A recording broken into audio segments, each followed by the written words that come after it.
When I was 15, I experienced my biggest failure. I had done so badly in my year-end examination that the principal had to personally tell me that I had to repeat the year. That was definitely not going to be an easy conversation with the relatives during the upcoming Chinese New Year gathering. To make matters worse, I did badly for my O Levels a year later, scoring a whopping 31 points for the L1R5. Hi, this is Kenneth, and welcome to my monologue. I'm glad that all that happened to me though. I had unknowingly enrolled myself into the School of Hard Knocks, and these are the 4 lessons I learned. Lesson 1, the difference between skilled and unskilled labor. So I kind of took a gap year during the 1 year period before I enlisted into the army, and during this time I did not take an allowance from my parents and worked odd jobs which included being a camp instructor. A role where the bosses will feed you some spiel about being there for passion and not money.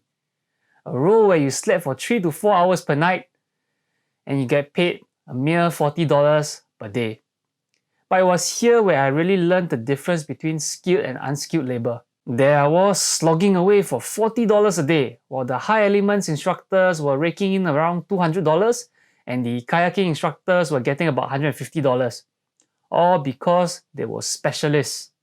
Naturally, I took steps to become an instructor myself and eventually became one shortly after leaving the army. Lesson 2. Money isn't easy to come by. I was eventually caught up into national service with $4 in the bank. My pitiful salary doing odd jobs was barely enough to survive. Those who know me well enough will know that I don't usually eat breakfast. Having lived an ultra-frugal life during that year, I stopped taking breakfast to spend less and it eventually became a habit. I brought this frugal mindset over to my NS life where I barely ate canteen food. I would eat cookhouse food almost exclusively because it felt like a luxury to have 3 square meals every single day. To save even more money, I would collect the drink sachets and biscuits from the combat ration packs to eat during admin time in the bunk, saving myself from having to spend money on snacks. I was so frugal, I left national service as a lance corporal with $8,000 in the bank. This is from a time when a recruit's allowance was $350 a month, if I recall correctly. Never wanting to be in that ultra-frugal position again, I worked part-time while studying, teaching kayaking classes and saving money along the way. It was a proud moment for me when I managed to hit $100,000 in savings before I was 29. Hey, just want to say that if you find value in this video, don't forget to like it when you reach the end. And if you really want to, feel free to subscribe. Now back to the video. Lesson 3.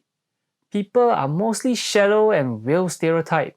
My experience as a retainee exposed me to the stereotyping people do. I was volunteered by the teacher to represent the class in the inter-class rugby competition at my school. And this, I believe, was pure psychological warfare on the teacher's part. A tactic to scare the competition into submission because my team had a delinquent retainee amongst them. This was further reinforced when I was enlisted under the mono intake for NS. While most guys would have gone to Pulau Tekong, I was sent directly to the combat unit with barely any chance of being selected for command school.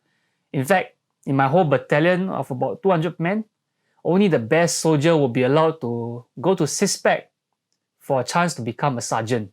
When I entered the working world, I saw the shallow nature of people at play again. The pay structure at my first job had 2 components. You draw a low base pay and additional bonuses when you achieve certain targets. It was not exactly a commission-based job, but the better you did your job, the more you get paid. I learned about the Milgram experiment and remembered Leonardo DiCaprio's movie, Catch Me If You Can. I started wearing a suit and tie to work, and this helped me almost double my earnings. I put it down to people thinking that I was someone important like the manager. The lesson here might be a controversial one, but I learned that stereotypes and shallowness will exist.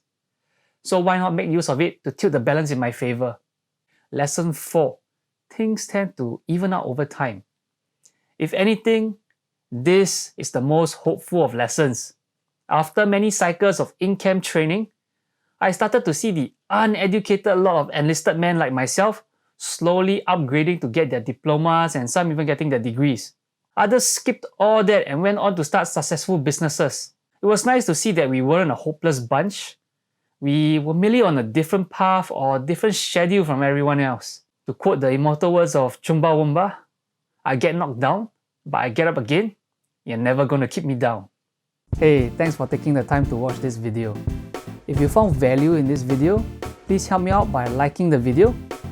And if you want more content like this, remember to subscribe. If you really want to show your support, you can turn on the notifications as well.